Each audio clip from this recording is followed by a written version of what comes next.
You know what? Don't. You said you meant personally. Shut up.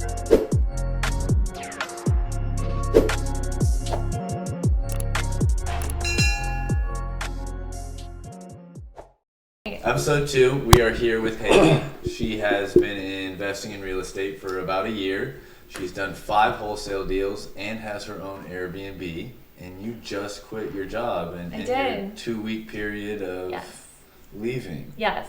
How's that? How are the emotions with that? Oh, it feels amazing. And it's been a long time coming because it's something that you want for so long, and then you do it, and when you do it though, it feels like the most natural transition in the world because you just know you're ready. Yeah. That's what it really is. It's just knowing you're ready to jump. What made you feel like you were actually ready to put in your 2 week?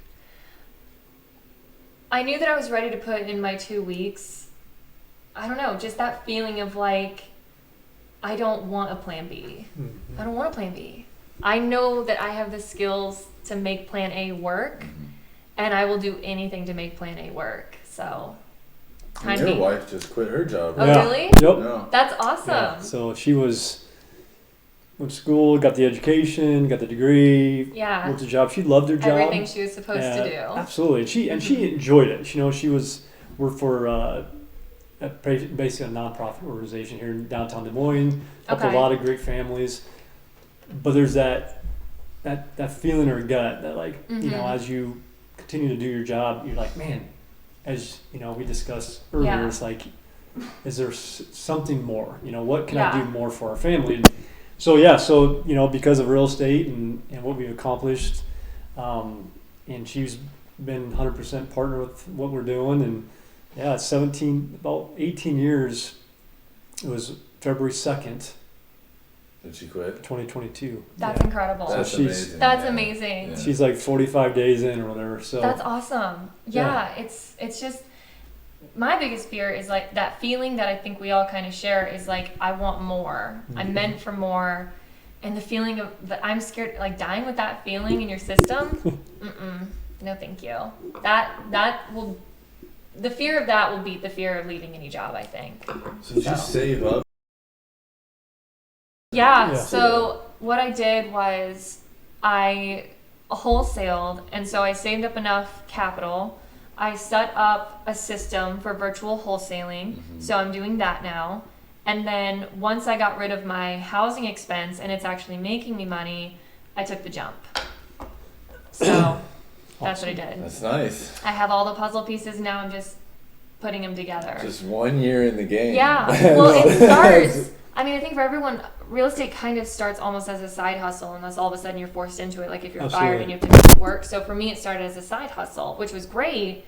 But after a year of putting in the work and figuring out your systems and everything, at some point you're no longer having a side hustle. Like you're running a business.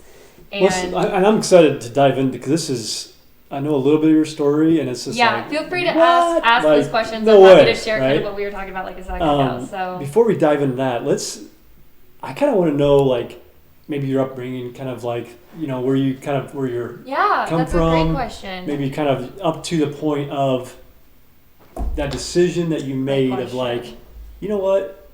I think it was sitting there at 5:08, right? Yeah. And you're sure. You maybe could tell that story, but just sitting there going, no, this isn't for me. So tell us everything up to that point. Yeah, I mean, I grew up here in Iowa, and I was always good at school, and I just kind of did everything that I was supposed to. I, made sure I had the good grades, good GPA, went to college at Iowa State, graduated, and then went to corporate America in Chicago, and I landed my dream job. It took a little bit of hustle to, get there, but once I did, the whole day felt fantastic up until, like he said, I was in a high rise, I had a fancy job title, I had a good salary, great view of, Lake Michigan. And then right around 5 o'clock, like 5:08, because I didn't want to seem like too eager to get out of there, I started gathering up my stuff, and I'm just like, I kind of just looked around, I had my shoulder on my bag, and I'm just like, so this for 40, 50 years? So okay. So that's when the feeling started. The first day. The first day The of my First day of the first day corporate of my dream job. Your dream job that you worked time, It was money, pretty cool. college. That It is was pretty I worked, and what's crazy is that like I That worked is so awesome. hard to get that job. Like there's a whole other story of how I ended up getting that job, but yeah, I worked really hard to get it, and then day one, 5 o'clock rolls around, I'm just like. That's so awesome. And then ever since then, I felt unsettled, and then I've just been looking for something. Yep. And it wasn't until, yeah, and then another kind of, I mean, it doesn't take just kind of one thing. I mean, maybe for some people it does, but when I went to Colorado to go skiing with my friends for the first time, it was all 8 of us from college crammed into a 2-bedroom, 1-bath Airbnb. And we, you know, luckily we're friends. We all know each other well, and we know each other better now. But as we were leaving, I was looking up on the mountain, and I saw those, you know, those big, beautiful, the windows, side of the mountain, gorgeous. I was like, you know what? I have a great job. I have a great job, but it's never gonna get me one of those houses. So what is the point? Yeah. And that's when I got home and I Googled, okay, how do I become rich? Bigger That's what you pocket. Googled? I That's Googled that. I Googled how to be rich And bigger pockets came up. Bigger pockets. All right, I write that down. Yep. I That's immediately a ordered tip. the book, Rich Dad Poor Dad, and that was in January 2020 in Chicago. That's what awesome. happened. So I started Good for doing you. things. Yeah. So yeah, I started doing real estate in Chicago. Tried to do multifamilies. I had no idea what I was doing. Pandemic hit. I took a break. That's when the cars came in, and then about basically January the following year is when I started picking up real estate. That's when I consider my first year starting. Question? Wild. 6 deals because 5 wholesales and 1 Airbnb. Yeah. Yeah. I did 3 deals in my first 3 years. Sap. Right? Come on, man. Yeah. Get it together. That pin was But kind of driving me those- crazy. Oh, It's yeah. crazy. Yeah. Those 5 deals range in prices for what those Oh grand yeah, total what was that, bro? What Wait. So before we do, I like to, because this is Okay. interesting, because this is like corporate gal turns into, I kind of like this whole car thing. Like Yeah. Oh, we she, skipped that. she has this whole car, like I kind of like, Yeah. because you mentioned the car. I can talk about that. Flipping in, like you Yeah, mentioned, like because that was the mindset shift. It takes Exactly. a mindset shift to Yeah. do something so crazy. I think, getting into real estate, especially when you're someone who goes the path that you think you're supposed to go. Mhm. And not only that, but you get so much praise for doing it. Everyone's like, oh yeah, Haley, she has a great job in Chicago. I mean, my parents love bragging about that, Yeah. to everybody. I look great on paper. So when the pandemic hit, and I was in my studio apartment for like 9 days and got no sunshine, so I was like, I need to get out of here. Let's go back to Iowa and hang out with the family for a bit. But I didn't have a car. So I was like, with my couple $1,000s, I can either get a 2003 POS Honda, but, let's just see what's on Marketplace. So I started just kind of daydreaming. I'm just like, what else is going on Facebook Marketplace? Well, Jeeps are there. And then I grew up around classic cars, going to like Good Guys car nice. shows. Yeah. I'd always go with my stepdad. Yeah, like my stepdad has a 65 Impala that he like took my mom to prom in. And it's like, so I grew up around the best. Yeah. And so I saw on Facebook Marketplace that there was this 71 Impala, a picture of it. And I was like, let's just like inquire about it. So I hit him up and I was like, does it run? Is the title clean? And he said, yeah. And he was like, he had it listed for $8,500. And when I asked about it, I just kind of dropped it. But he followed up the next day and he's like, if you can come pick it up this week, I'll give it to you for $7,000. And I was like, sir, you just gave me a timeline. And you're more motivated than I am. So negotiation began. and this was my first taste of anything like Yep. that. And so I was like, I will come get it tonight for $4,000. But we settled on 45. Went up to Huxley, picked it up, had like 4 different tires on it, and hoped it didn't break down on my way home. And you drove it home. Yeah, and I didn't tell a soul except for my stepdad, and then I think my mom like that day. So you I told mentioned her. that kind of created this mindset, right? Yeah, That shifted yeah. you. Yeah. It shifted, it taught me a lot of Tell us things. about that. It taught me that, one, I don't have to do the things that I thought I was supposed to do. Like, in my mind, I've loved classic cars. I love them forever.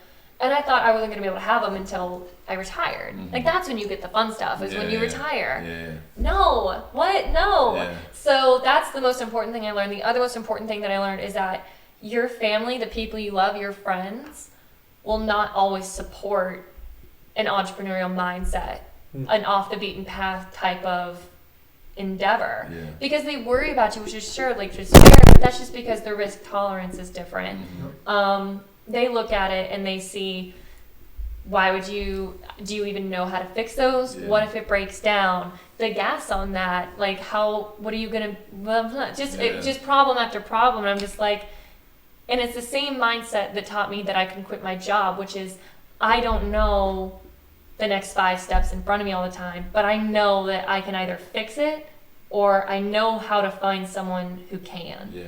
And that's pretty much all it takes to do something different. Yeah. So that's what I Boom. learned from those things. Mic drop. We're done. Right there.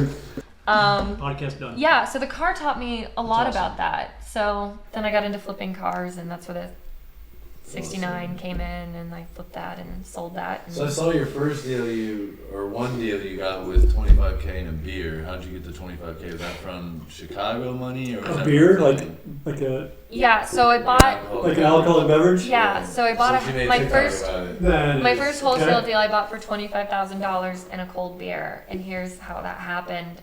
It was in Boone, actually. Really? Yeah, it was in Boone. So when you said that, I was like, no way.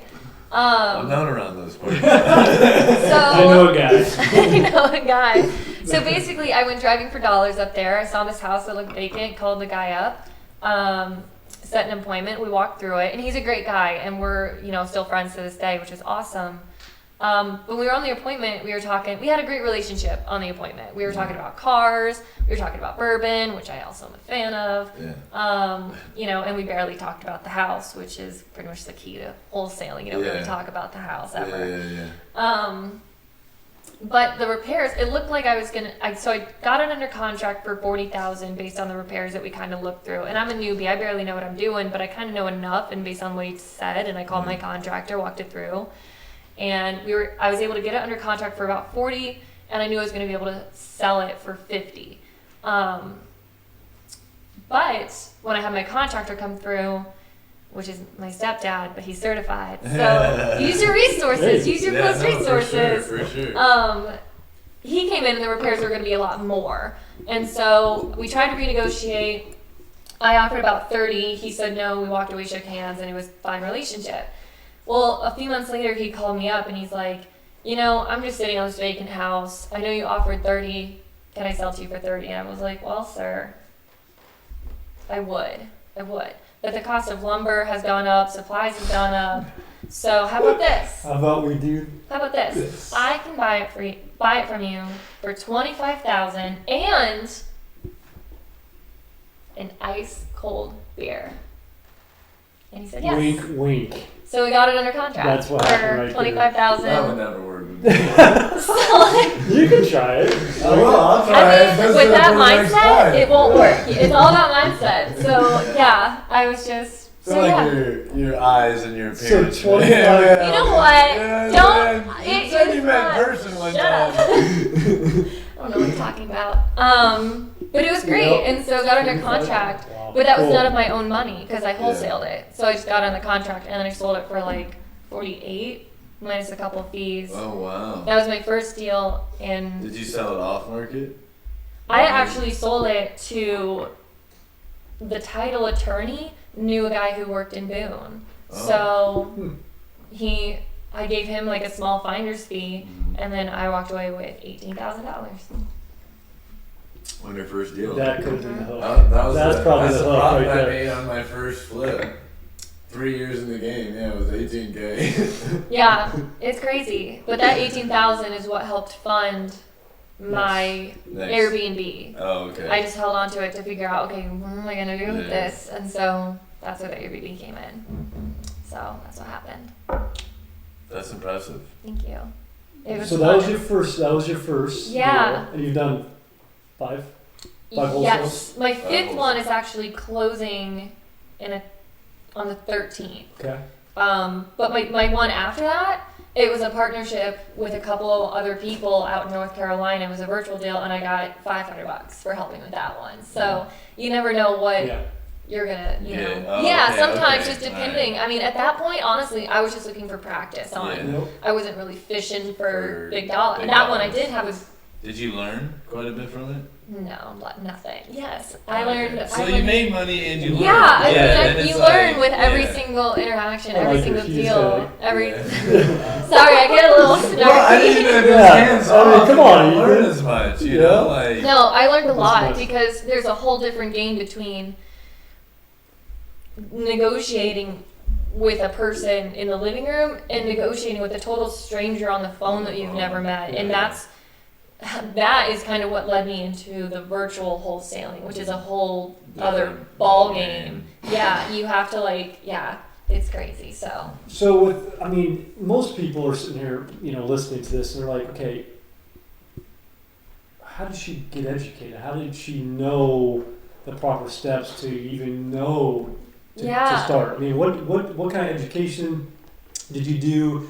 Podcasts, books, seminars, trainings? Was there anything? What was you doing in those 4 or 5 years while you were working to get to your first deal? Yeah. So, I mean. You said Rich Dad Poor Dad. Right? Yeah. When I started reading some books just to actually learn about the mindset and the concept of the mindset. What books were and. those? I wish I wrote them all down, but the ones that I can remember: Millionaire Next Door, Millionaire Mindset, Rich Dad Poor Dad. Which I'm not gonna lie, I was embarrassed to read. I felt like I was like one of those weirdos who was reading Millionaire Mindset. So I would take the cover off, like on the train, like in Chicago. I would like take the cover off, and I was like, I'm just gonna read this privately myself. But now I'll tell everybody because that's what it takes to do it. You have to tell everyone you know what you do. Yeah. So I did that, and then back in January, when my year of real estate started, our friend Brett hit me up on Facebook to teach me, and he's like, hey, I see you're on, because I was on the Facebook forums. I was like figuring out, you know, real estate and Airbnbs, and I was just like chatting with people. He hit me up, and he's like, hey, you know, my friend Adam does coaching, would you be interested? And I was like, shh, weirdo, you're on the internet, go away from me, get away. But then he tagged me in a video, and I was like, okay, this is actually kind of legit. And then we started talking, and he started telling me about the concept of wholesaling. I was like, that sounds so cool, because I had no money, like I had no idea what to do, so let's just try that. So that's where I started learning, joined the mentorship, which is, investing in education is so important, because now I've been in the mentorship for like a year and a half, and I've met so many incredible people. So many, like all my number one fans are like in that group, and you know, we still talk every single day, all day about all of our wins, losses, and so that's what happened. That's awesome. How I learned about it. Yeah, Brett was a guy that I met through the 21 Plex. Mm-hmm. So 21 houses? The 21 single family houses in Kansas City, Yeah. So I don't know how I got in contact with him, but he reached out to me. Mm-hmm. So he must be on his off marketing strategies. Yeah, it's just social media. I mean, look, social media is an incredible tool, and if you're not using social media for your business, you're losing money. You're just losing money every day if you're not on social media. Because look, we got connected through TikTok. I was on TikTok for 2 weeks. I was on TikTok, and that's how fast social media can move. If you're consistent about it. If you're consistent about it and you really focus in on what it is you're doing, it can do incredible things. Yep. Mm-hmm. Told you. Yeah, absolutely. I'm like that. Yeah. I gotta get to the party. No, the social party. No, if you're friends, you make fun Hey, I'm for just like, talking. You want to talk? Mm-hmm. It's called a phone. Yeah. This is called a telephone. No, you gotta get on TikTok. I mean, everything, and people want to see what's authentic. So I just love, you know, watching you guys put these TikToks together. Yeah. I mean, I will tell you, it's rubbing off, because I mean, Ethan, you know, every time we're together, there's always a camera going or something. He's always capturing, you know, the moment, and I always think about like, God, that was really good. And like you did it today before you took a picture of this podcast set up. And people want to see behind the scenes. People don't want to see the polished, finished product all the time. They want to see the process. They want to see the mistakes. They want to see that authenticity. And if you're not showing those parts, it's like, no, that's what they want. Like, because I drove my car here, but it's freezing cold outside, and then my car was like not starting. So I was just like, listen, guys. I was filming while I was doing it. I was like, listen, guys, and I'm just like, because it's cold in the carburetor. It's like wouldn't get the gas was the thing, and I got to clean it, but it doesn't matter. But I'm just like, because it costs so much to maintain that.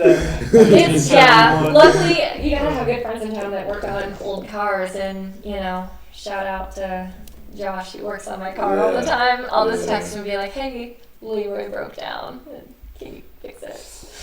But So you obviously have learned and had some, I guess, aha moments or some, things that thought like, oh my gosh, that was huge. Mm-hmm. So what are some things that, maybe some aha moments you had getting to the point of starting to really dive in, or even till today, right, with wholesaling and everything you've done?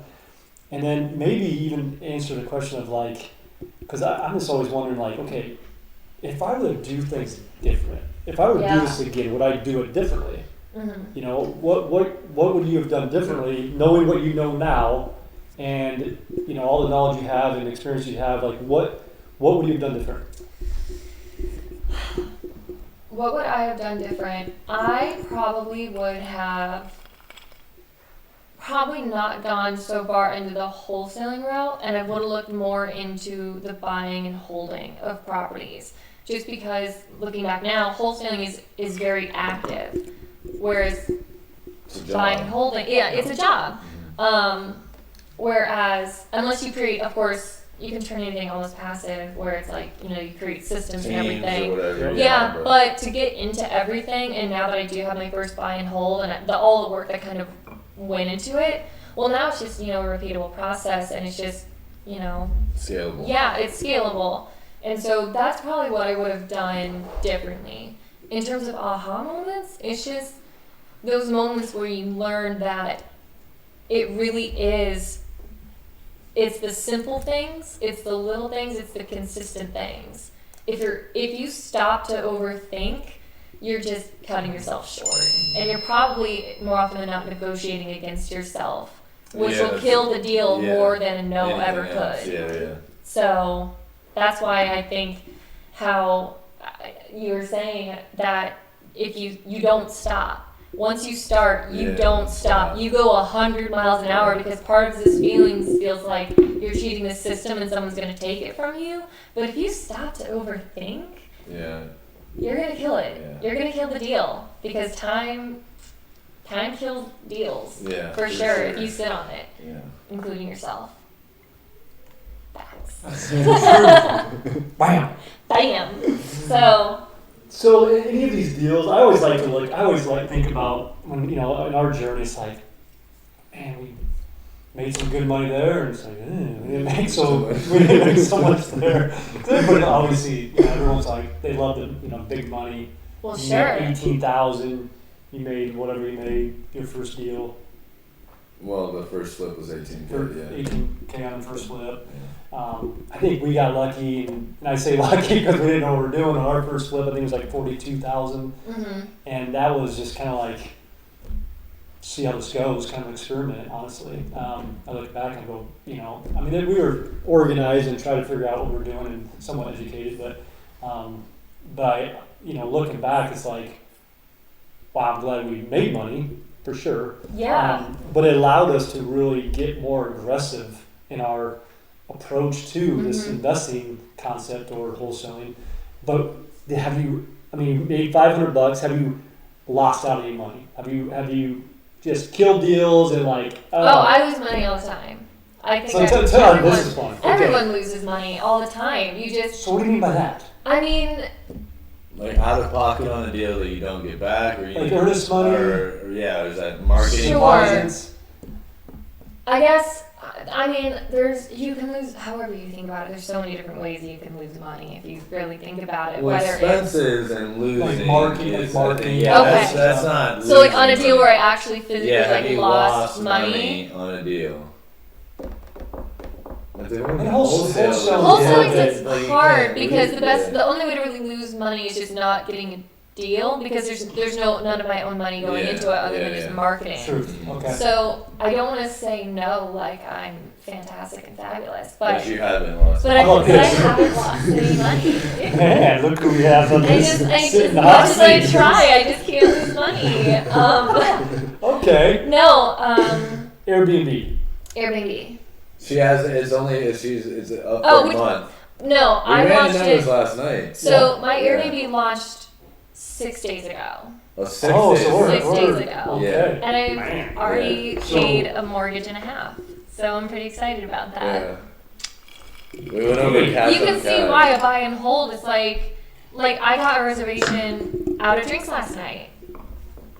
There's a passive income when you get it, it's a powerful thing. It's a powerful thing realizing what you can do with the world when you get into it.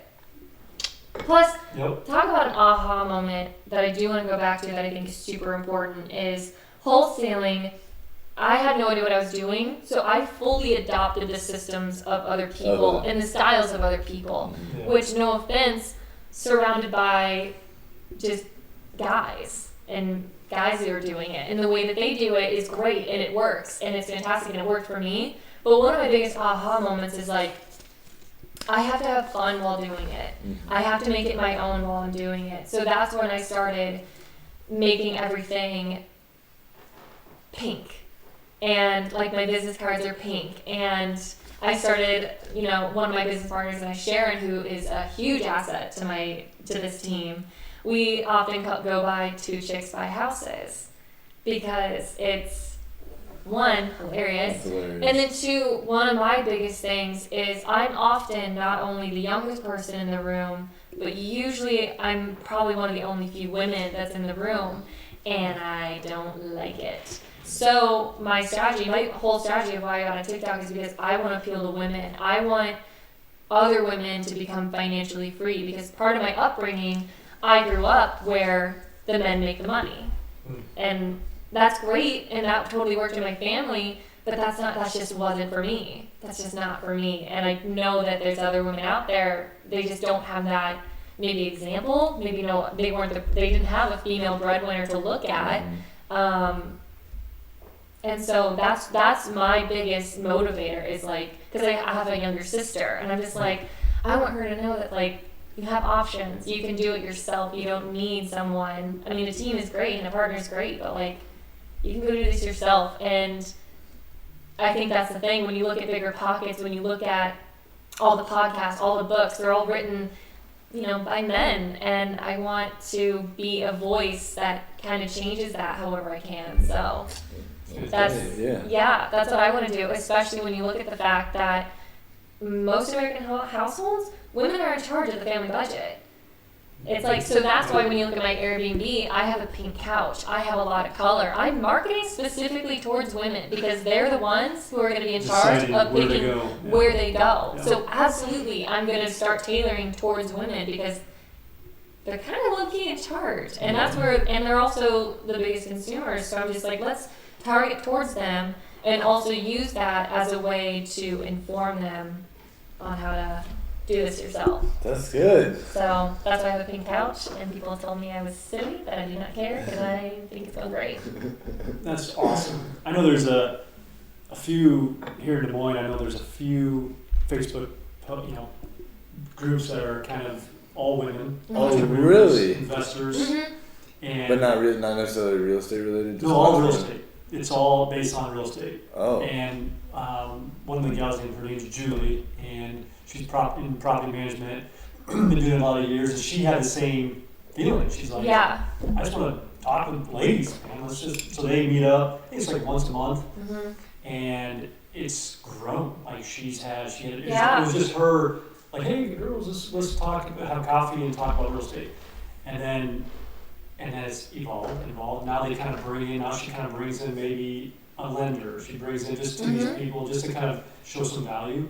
But she's just doing it mainly, not monetary. She's just trying. Super cool. She's just trying to find other ladies that she can network with, and Two Chicks Yeah. I mean, it's powerful and it's growing. Yeah. She's like, it grows every week. Yeah. Like, there's a lot of women I think out there so you need to go back Yes. to So Chicago and you can do your Well, own. no, she's in Houston now. You need to go back to Houston and Chicago. all of them, all the Take cities have over, come in yeah, for Take it. take over. over. Yeah. And you would be a voice for. I mean, it sounds like that's a passion. Yeah. I definitely want to help women become financially free because it's so important and it just helps everything. So big dreams, big goals. Sure. What's your 5-year plan, 10-year plan? Where do you see this whole real estate? Well, let's set the goal for this year and then the 5-year. Perfect. My What's goal your big goal for 2022? this year is I want 4 more, so totaling 5 short-term rentals. You want to buy and hold 4 Yeah, more? I want 4 more. I want 5 total Wow. in Houston. That's what I want. How much did you have to put down? Well, for my first home, that was an FHA. Oh, that's right. So I yeah, put yeah. down, yeah. So So for 20% this one- going forward, Mhm. 15 to 20. So it's going to be hard money creative financing. Okay. Yeah. And also, one of my goals is I want a free house. A burr. No, I want a free house. What does that mean? Just someone's gonna give her a house. I want a free house. You just think So- that someone's just gonna. What I want to do is I want to run an Airbnb or short-term rental, Verbo, travel nursing, out of a house that someone else owns, and run an Airbnb out of it. And get a free house that way. Why would you get a free house? Well, that's just the way I kind of think of it. It's like I run the It's business not like your out of a free house. house. Well, okay, It's fine. Way to Airbnb, ruin That's it. called Airbnb arbitrage. Okay, well, Airbnb Yeah. arbitrage. You know what? I'm gonna say what? I want a There's free terms. house. I'm gonna try and get a free house. Go cash that free house in at a bank and see how. She's gonna make You know money what? off. I get the concept. I get it's a good You know what? concept. I'm gonna do it. I'm gonna get a free house. Oh. Despite you. I love it. I'm gonna. Here's my free I can't house. wait for you to have that TikTok. Oh, I can't wait. Tag me. My yeah. favorite thing in the world. Chop this up. My Yeah. content. My favorite Check thing in the out world my is when house. people tell me, look at me like I'm not gonna do it. That's not That's what Sure. you You can said. backtrack into You have videos all wherever these you people want, but we have watching. 80 cameras Boom. here. You saw it. I saw it in his eyes. Yep. He is challenging you, Mhm. believing that you won't do this.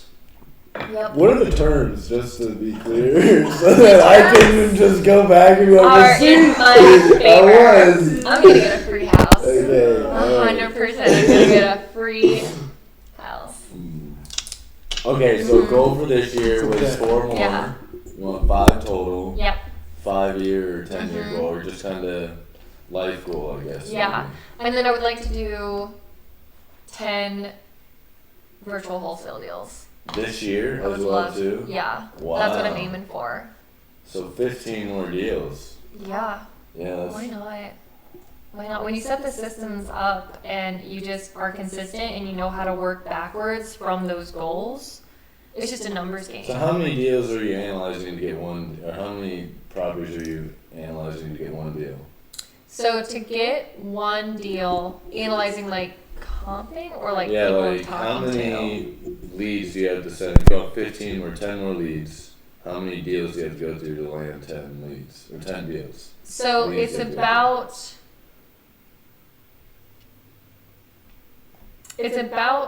20 to to 30. about 20 to 30 So to to get a get deal. more, so to get 10 more deals, you have to look at 2 to 300 houses. Yeah. hmm Yep. So it's just a numbers game. Mm-hmm. So now that I'm quitting my Mathematics. job, and that's when you look at those numbers, it's easy to leave your 9 to 5 because at that point your 9 to 5 is just eating up time. Someone said to me, they're like, don't let working get in the way of making money. Mm-hmm. So at that point, it's I like just eating that. up my Yep. time Yeah. so that I can hit those numbers Mhm. and just call those people because it is just a numbers game. Yeah, So that's a good point. yeah, it is. It's true. Just eats up your day. Those are valuable days. Yeah. So it sounds like short-term rentals are your deal. You ever consider Yeah. long-term rentals, more just single family or multi-units?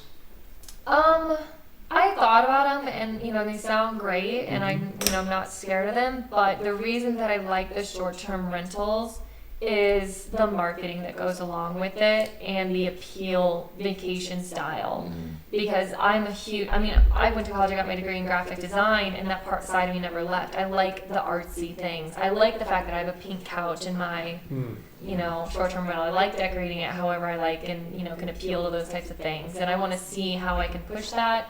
I want also the hunt and just the kind of puzzle piece of finding those eclectic pieces that you can decorate a home with to kind of appeal to people. Because on TikTok, people are like super excited about the pink couch. I was like, that's just one pink couch I found on Facebook Marketplace. What else is there that I can turn into? So that's why Houston appeals to me. That's why Chicago appeals to me, because those types of things are so much more appealing. And that's the fun part of it for me. You got to make, if you're not having being fun, creative, what are you doing? exactly. You gotta have fun. If you're not having fun, why are you doing it? So that's why it appeals to me for sure. Well, do we need to take a Chargers batters? No. Huh? No, we got it all set Oh, up really? this time. Yeah, we're pros now. Wow. Episode 3 we'll have it all set up. So like we're good. Yeah.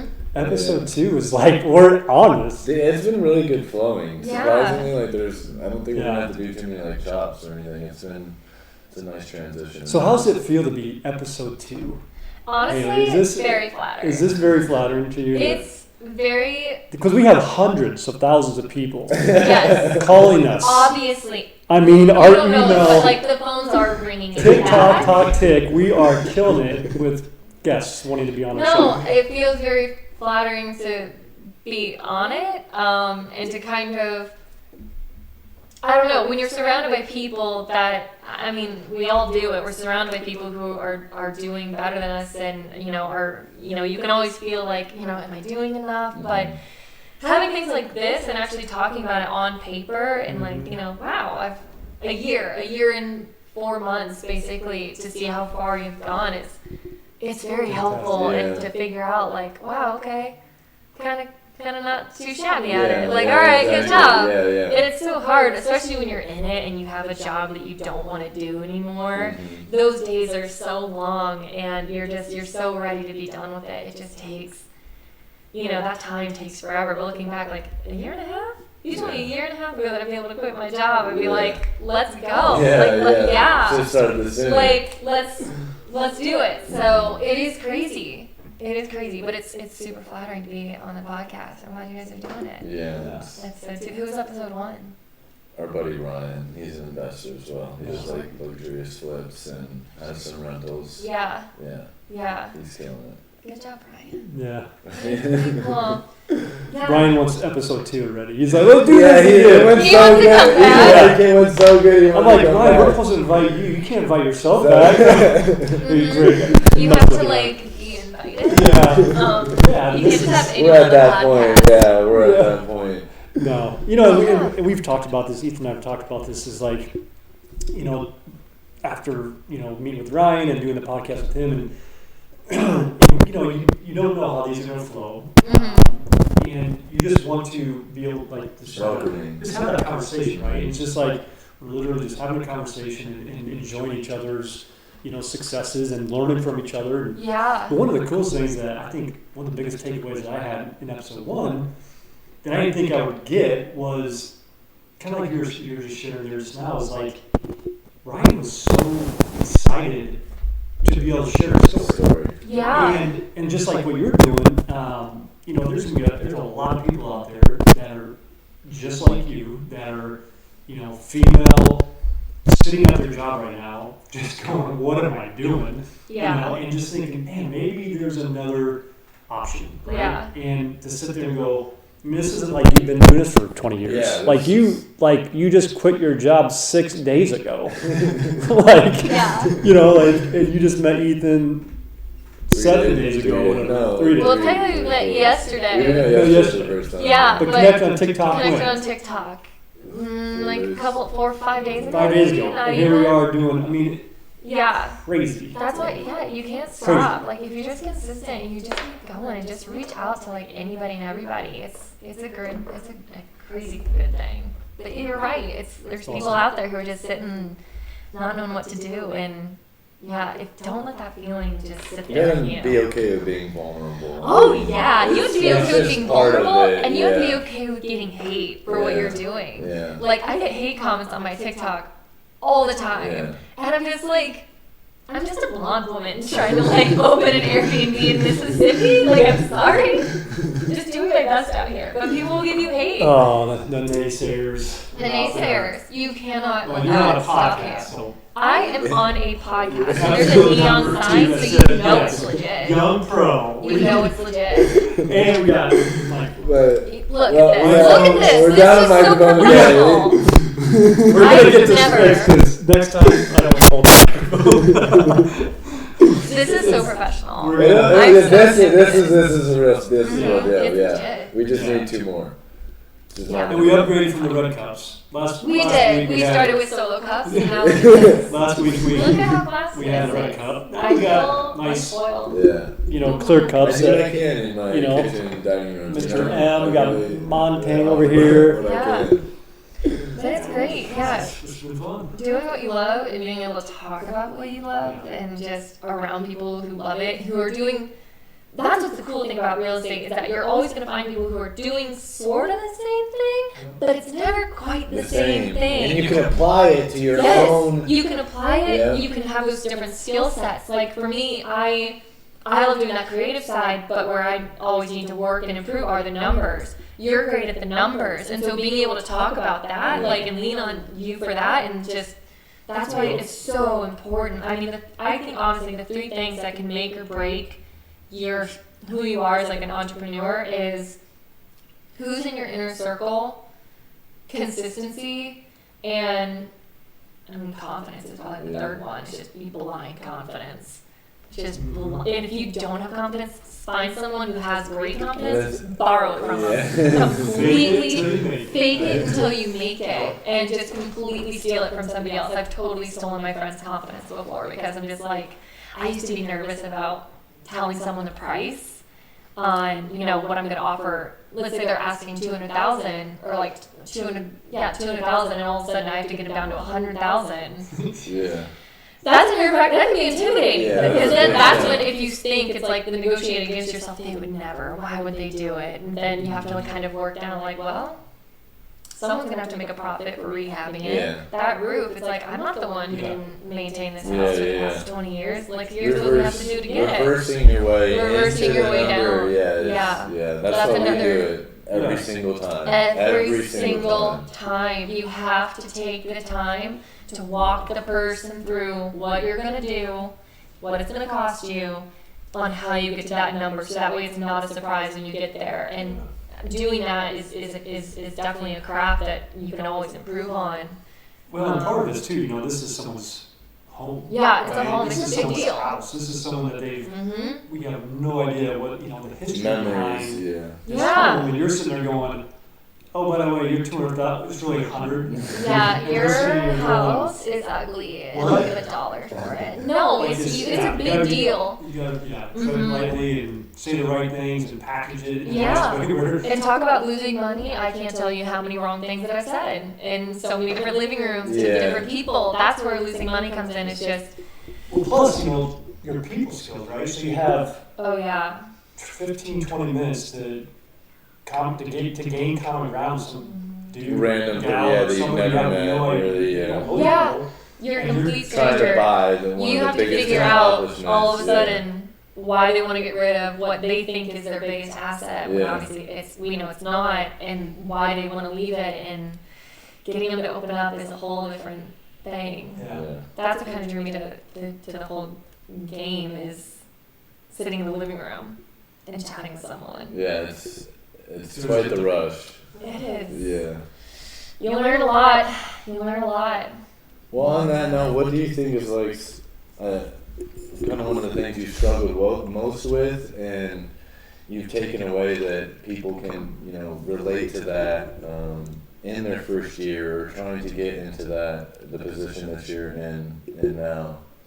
My biggest issue in my first year was my people skills were great, and I was able to become I was able to do that. I was able to get people talking about what that issue, like their why as to why they want to go, and I was able to get them to open up, and I was able to be their friend, but I wasn't able to close. That's a different skill.